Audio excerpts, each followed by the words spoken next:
బంధించి ఉదయం 10 గంటల నుండి 4 గంటల వరకు బంధించారు. అక్కడ తర్వాత డిఎస్పీ వచ్చిండు, పోలీసులు వచ్చిండు, లాఠీ చార్జ్ జరిగింది, అంత పెద్ద గొడవ జరిగింది. తర్వాత డిఎస్పీ గారు వచ్చి ఏదో లాఠీ చార్జ్ చేసి వాళ్ళను అక్కడ నుండి విడిపించుకు వెళ్ళిండు.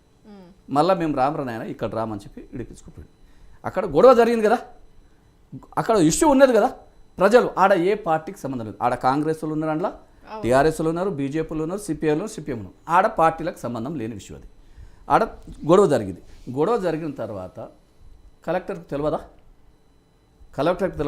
ఒక ప్రజాభిప్రాయ సేకరణ 11వ తారీఖు నాడు 11వ నెలలో ప్రజాభిప్రాయ సేకరణ పేరు మీద లగచెర్ల గ్రామానికి 2 కిలోమీటర్ల దూరంలో ఒక మీటింగ్ పెట్టారు. కానీ అక్కడ అధికారులు దాదాపు 300 పోలీసులు, కలెక్టరు, జాయింట్ కలెక్టరు, కాడా ఆఫీసరు, ఎంఆర్ఓలుతో పాటు 300 పోలీసులు, డిఎస్పీలు, 4-5 సిఐలు, ఎస్ఐలు పెద్ద ఎత్తున పోయారు. ప్రజలు ఎవరు రాలేదు.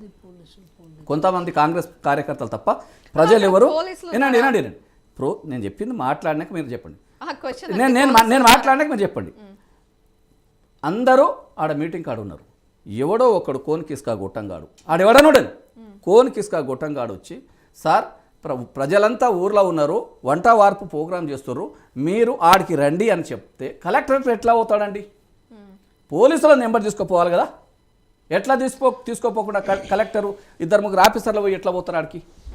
ఏ లెక్కన పోతారు? అంతకుముందు గొడవ జరిగిన తెలియదా వాళ్ళకు? అంతకుముందు ఆఫీసర్ల పైన దాడి చేసిన తెలియదా? ఎట్లా పోతాడు? పోతనే కొట్టిరని చెప్తారు వీళ్ళు. ఏడగొట్టి పోతనే కొట్టిరు.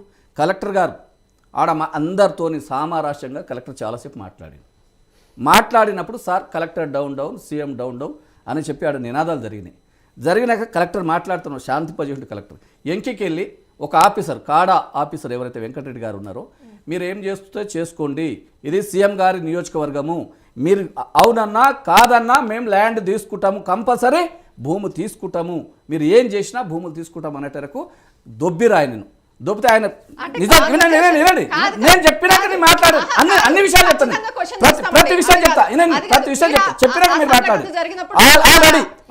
ఆల్రెడీ కలెక్టర్ దొబ్బుకుంటూ పోయారు. ఆల్రెడీ కాడా ఆఫీసర్ గారు, నేను వినండి, కాడా ఆఫీసర్ గారు పోయి ఆయన కార్లు ఎక్కితే డిఎస్పీ వస్తేనే లాఠీ కొట్టుకమే స్టార్ట్ చేసారు. అప్పుడు దాడులు జరిగింది తప్ప డిఎస్పీ కొట్టక ముందు ఎవరి మీద దాడులు జరగలేదు. ఆల్రెడీ దాడులు జరగలేదు. తర్వాత కలెక్టర్ కొట్టలేదు. కలెక్టర్ గారు ఆల్రెడీ రెవెన్యూ డిపార్ట్మెంట్ సంబంధించిన ఆఫీసరు కలెక్టర్ నిరసన చేస్తుంటే నా మీద దాడి చేసిరని ప్రచారం చేయొద్దు అని కలెక్టర్ గారే స్టేట్మెంట్ ఇచ్చారు. మీకు తెలియదా ఇది? 300 మంది పోలీసులు మీరు చెప్పిందంతా మీరు అక్కడ సంఘటన చూసిన వాళ్ళు చెప్తేనా, లేకపోతే మీరు అక్కడ ఉన్నారా? చూసిన వాళ్ళు చెప్తున్నా. చూసిన వాళ్ళు చెప్పారు. ప్లస్ మొత్తం మా గిరిజనులు చెప్పారు. మాకు ఆ మహిళలతోని నేను ఢిల్లీకి పోయినా, ఎస్సీ కమిషన్ కలిసిన, ఎస్టీ కమిషన్, జాతీయ కమిషన్ కలిసిన, మానవ హక్కుల కమిషన్ కలిసిన, మహిళా కమిషన్ కలిసిన, రాష్ట్రపతి కోసం టైం కోసం వెయిట్ చేసినాం. ఇవన్నీ మా సమస్యలు. ఒక్కొక్కరిని రాత్రి కలెక్టర్ చెప్పిండు, నా మీద దాడి జరగలేదు, అలాంటి మీరు చేయండి, మీ డ్యూటీలో మీరు చేయండి, ఆ రెవెన్యూ డిపార్ట్మెంట్ వాళ్ళకు ఆదేశాలు జారీ చేసినాం. తర్వాత రాత్రి 2 గంటలకు పోలీసులు కాంగ్రెస్ లీడర్లు వచ్చి గ్రామాల తాండాల మీద దాడి చేసి లైట్లు బంద్ చేసి 3 గంటలు ఆడోళ్ళు అనకుండా మగోళ్ళు అనకుండా విపరీతమైన చిత్రహింసలు పెట్టి ఆడోళ్ళ ప్రైవేట్ పార్టీలలో తన్ని కొట్టి పోలీసులు లాక్కపోతే ఒకరొకరు తప్పించుకొని చీలలో వర్తగిటంగా పోలీసులు కొట్టిరు. అక్కడ వాళ్ళని తీసుకుపోయి చాలామంది తప్పించుకున్నారు, చాలామంది దొరికినలా తీసుకుపోయి జైల్లో దాదాపు 60 మందిని అరెస్ట్ చేశారు. అరెస్ట్ చేస్తే లంబాడీల వరకు 16 మందిని అట్లే పెట్టేసి కదమూలు కాంగ్రెస్ నాయకులు అని చెప్పి శేఖర్ ఎవరైతే ఉన్నారో ఆడు కొంతమందిని ఇడిపించుకొచ్చుడు. దాని తర్వాత 144 సెక్షన్ పెట్టారు. ఆ ఊర్లోకి వెళ్ళేవాడు బయటికి రావద్దు, బయటికి వెళ్ళి లోపలికి పోవద్దు. ఆ ఉన్న తండాలకు సంబంధించిన యువకులు, ముసలోళ్ళు అందరూ ఇప్పటికీ ఈ రోజు వరకు గుటంగా బయట ఉన్నారు.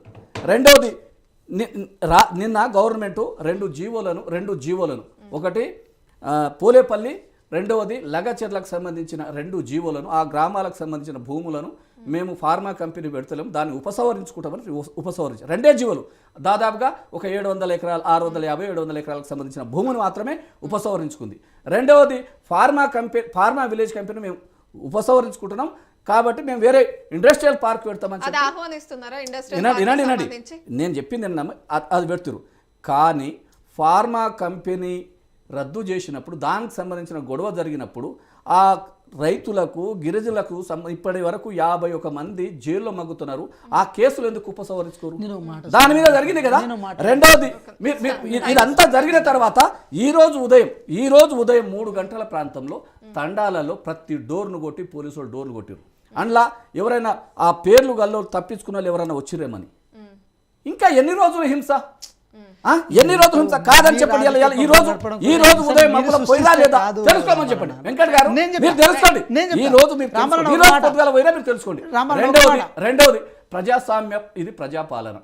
నేను అంటున్నా ప్రజాపాలన బ్రహ్మాండంగా చేస్తున్నారు. ఇందిరమ్మ రాజ్యంలో ఇది రజాకారుల పాలన అని నేను అంటున్నా. ఎందుకు అంటున్నా అని చెప్తూ 144 సెక్షన్లో ఉన్నప్పుడు 4 కంటే 3 కంటే ఎక్కువ తిరగడానికి లేదు.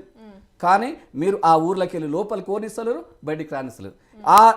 అన్న చెప్పినట్టు ఆ నియోజకవర్గంలో ఒక పార్లమెంట్ సభ్యురాలు తన ఓటర్ను కలవడానికి ఒక పార్లమెంట్ సభ్యురాలు పోవాలా వద్దా?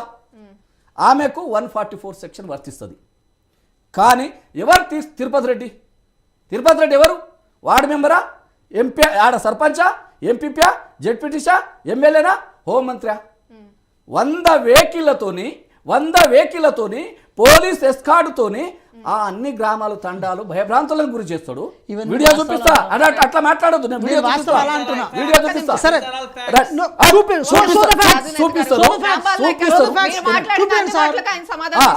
చెప్పాలి నేను మాట్లాడి చూపిస్తారు. అదే తిరుపతి రెడ్డి గారు కలెక్టర్ ఆఫీస్కి వస్తే కలెక్టర్ బయటకు వచ్చి, ఎస్పీ బయటకు వచ్చి పూల బొక్కతో స్వాగతం పలుకుతారు. పూల బొక్కతోట ఒక ఎంపీకి లేని గౌరవం, కొంచెం అతికినట్టు చెప్పాలి సార్. ఒక ఎంపీకి లేని గౌరవం ఎవరి గౌరవం? అది అల్లుని పేరు మీద, అన్న పేరు మీద, అదాని పేరు మీద గిరిజనులను ఇది రజాకారుల రాజ్యం కంటే ఇందిరమ్మ రాజ్యంలో ఎమర్జెన్సీ కంటే ఎక్కువ ప్రజాపాలన కాదు, ప్రజాపక్షాల పాలన. రేవంత్ రెడ్డి సర్కార్ ఏ విధంగా మొత్తంలో ఫెయిల్ అయిపోయింది. 6 గ్యారెంటీలు మొత్తానికి ఒక్క బస్సు తప్ప కొంతమంది మీద ఏది ఇయ్యలేదు. పూర్తిగా రైతు బంధు రుణమాఫీ ఇవ్వలేదు, రైతు బంధు ఇవ్వలేదు. ఇంకేమిచ్చారు? వెంకట్ నాయక్ గారు సమాధానం కేసులు భయపెట్టాడు. పరిపాలన మీద ఆరోపణలు చేస్తున్నారు. లగచర్ల విషయంలో చాలా ఆరోపణలు చేశారు. ఏం సమాధానం చెప్తారు? ఇప్పుడు నేను ఒకటే అంటున్నాను, యాక్చువల్గా ఒకటైనా వాస్తవాలు చెప్తారేమో అన్నాను అనుకున్నాను. కానీ సరే, వాళ్ళ పార్టీ పెద్దలు ఏదైతే ఆదేశిస్తారో ఆ విషయాన్ని ఇక్కడ చెప్పుకుంటూ నేనేమంటున్నా అంటే, మేడం 300 మందితో వెళ్ళలేదు కాబట్టి ఇంత ఘోరం జరిగింది మేడం. 300 మంది పోలీసులతో వెళ్ళలేదు, కేవలం వాళ్ళ గన్మెన్లు వీళ్ళు తప్ప వెళ్ళలేదు. వాళ్ళు చెప్పారు కదా కడా చైర్మన్ వెంకటరెడ్డి గారు, అప్పటికే ఆయన మూసేసారు మేడం పక్కకే. అప్పటికే ఆయన పొలంలో